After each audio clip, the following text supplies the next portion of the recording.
Hi guys, thanks so much for joining me in my video today. We are going to focus on just for beginners working with polymer clay and the first steps to take before making any kind of creation. So the first thing that you want is a good surface to work on. I like working on a piece of tile. That works really well. You can pick one up at Home Depot. You could work on your countertop. Also a piece of glass, not a thin piece, but the thicker pieces of glass or like a glass desk or table works really well.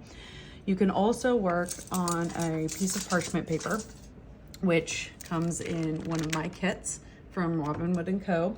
I'll leave that link below if you'd like to purchase any of my kits, but you can also work on a parchment paper. And you also want to put a surface when you're done with your creature of parchment paper in between your creation and a cookie sheet or something solid to bake it on. When you're baking your creation, it is 275 degrees for Sculpey, which is what I use in my kits. And that is 15 to 30 minutes for every 1/4 of an inch thick that your creation is.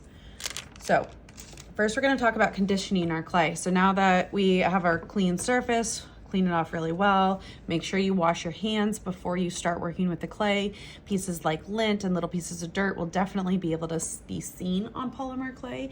It is not fired like ceramic clay where that would burn off. Polymer clay, you would actually still see that. So make sure that you have really nice clean hands. Also, working with a shirt that's lighter colored can be really helpful. Sometimes if you're working with a light color clay and you're wearing a black shirt, some of those fibers can actually come off and go onto your clay. So that's something to be mindful of if you've had issues in the past, trying to wear more like a white t-shirt and washing your hands really well before you touch your clay. So this is what a piece of conditioned clay looks like. And what that means is that it's been worked with and it's a lot warmer. Sometimes when you get your clay, it'll look like this. It'll be really easy to crack and it's a little bit hard to work with. You can see it's much firmer. So I'm going to show you some different techniques to soften your clay. One of the first things that you can do is just take a piece of clay like this. All I've done is broken off a piece and roll it in your hand. This is really great because it will start to make a coil with your clay and the heat from your hands will help to soften the clay as well. If that doesn't feel good, you can put it on your surface and just roll your fingers back and forth like this.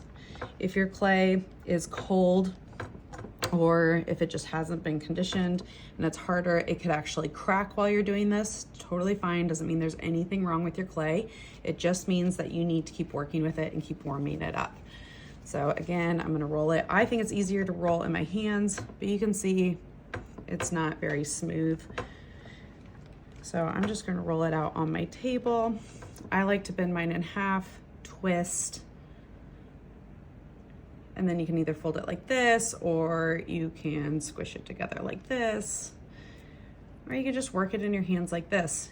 One thing that you want to be mindful of is that you don't want to create air bubbles.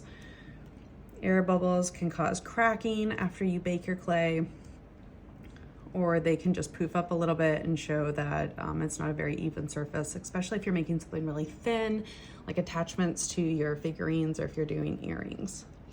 But you can see that this piece is much more malleable, much softer than when you started. Sculpey 3 tends to be a little bit easier to get a little bit softer. This is a piece of Sculpey Primo. It is definitely a harder piece to start with. So it definitely took a lot more warming up right before I started, but you guys want to soften up your pieces. I think it's easier to condition all of your clay at once. That way it's nice. See, kind of broke apart there. So it just kind of cooled down. I got to warm it back up, recondition this piece.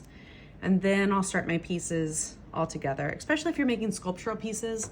It's nice to have all of your clay conditioned before you begin, because that way everything is a little bit softer. It sticks together a little bit easier. And when you're using your tools to smooth out or blend in pieces together, just makes it a little bit easier. So this is what your pieces look like. And just make sure that before you bake, you put a surface between your creation, and your cookie sheet. Again, 275 for 15 to 30 minutes for each 1/4 of an inch thick. and that will protect it. You don't want to bake right on your cookie sheet because this is made out of different types of plastic, and you don't want to eat off of something that it's baked on. But if you have your parchment paper here, then you are good to go. Thanks for joining my video. You can click on my other videos or use your QR code to get to the link for how to make your specific creature. And my website will also be below, so you can click on that if you'd like to order any DIY kits. Thank you so much.